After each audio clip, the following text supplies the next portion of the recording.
നമസ്കാരം. മിസ്റ്റീരിയസ് ഹിസ്റ്ററിയിലേക്ക് എല്ലാവർക്കും സ്വാഗതം.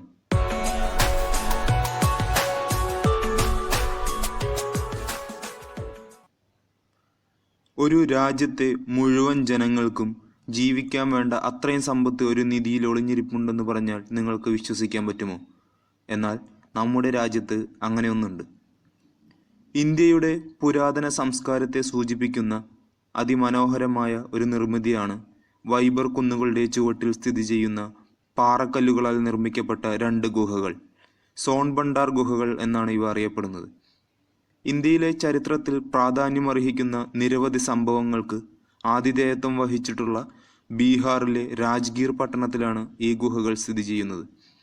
BC 6-ാം നൂറ്റാണ്ടിൽ രാജ്ഗീർ തലസ്ഥാനമായി ഭരിച്ചിരുന്ന മൗര്യ രാജാവായ ബിംബിസാരിയുടെ സമ്പത്തിൻ്റെ വലിയൊരു ഭാഗവും സൂക്ഷിച്ചു വച്ചിരിക്കുന്നത് ഈ ഗുഹകളിൽ ഒന്നിലാണെന്ന് പറയപ്പെടുന്നു.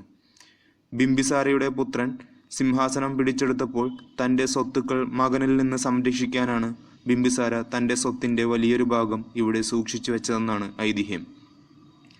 അതുകൊണ്ടാണ് ഈ ഗുഹകൾക്ക് സ്വർണ്ണ ഖജനാവ് എന്നർത്ഥം വരുന്ന സോൺബണ്ടാർ ഗുഹകൾ എന്ന് പേര് വന്നത്. സോൺബണ്ടാർ ഗുഹകളെ കിഴക്കൻ ഗുഹ, പടിഞ്ഞാറൻ ഗുഹ എന്നിങ്ങനെ 2ആയി തരംതിരിച്ചിട്ടുണ്ട്. അതിൽ പടിഞ്ഞാറൻ ഗുഹയിലാണ് നിധിശേഖരം ഉള്ളതായി പറയപ്പെടുന്നത്. ഗുഹയുടെ ഭിത്തിയിലുള്ള കൊത്തുപണിയുടെ ഒരു ഭാഗം ഒരു വാതിലിനോട് സാമ്യമുള്ളതാണ്. ഇതിനടുത്തായി ശംഖുലിപിയോട് സാദൃശ്യമുള്ള ഒരു ലിഖിതം കാണാൻ സാധിക്കും. ഇത് വാതിൽ തുറക്കാനുള്ള ഒരു പാസ്വേഡാണെന്ന് കരുതപ്പെടുന്നു. ഇത് വായിക്കുന്ന വ്യക്തിക്ക് ഈ കവാടം തുറന്ന് നിധി വച്ചിരിക്കുന്ന അറയിലേക്ക് പ്രവേശിക്കാൻ കഴിയുമെന്നും പറയപ്പെടുന്നു. ഈ ഗുഹകളിൽ കണ്ടെത്തിയ ലിഖിതങ്ങൾ ഡീകോഡ് ചെയ്യാൻ പല ശ്രമങ്ങളും നടത്തിയെങ്കിലും ഇതുവരെ അതിന് കഴിഞ്ഞിട്ടില്ല. ഐതിഹ്യങ്ങളനുസരിച്ച് നിധി സൂക്ഷിച്ചിട്ടുള്ള അറകളിലേക്ക് ഒരു കവാടമുണ്ട്.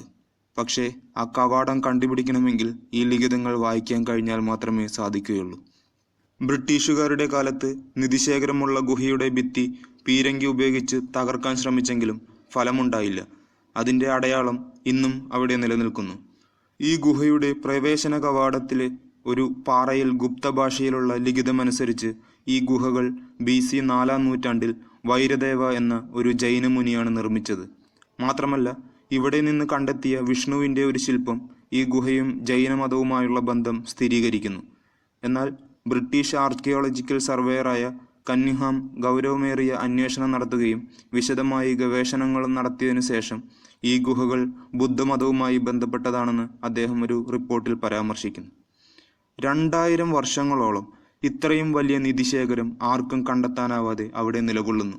ഈ ഗുഹകൾ ഇന്നും നിഗൂഢമായ ഒരു ചരിത്രമായി നിലനിൽക്കുകയും ചെയ്യുന്നു.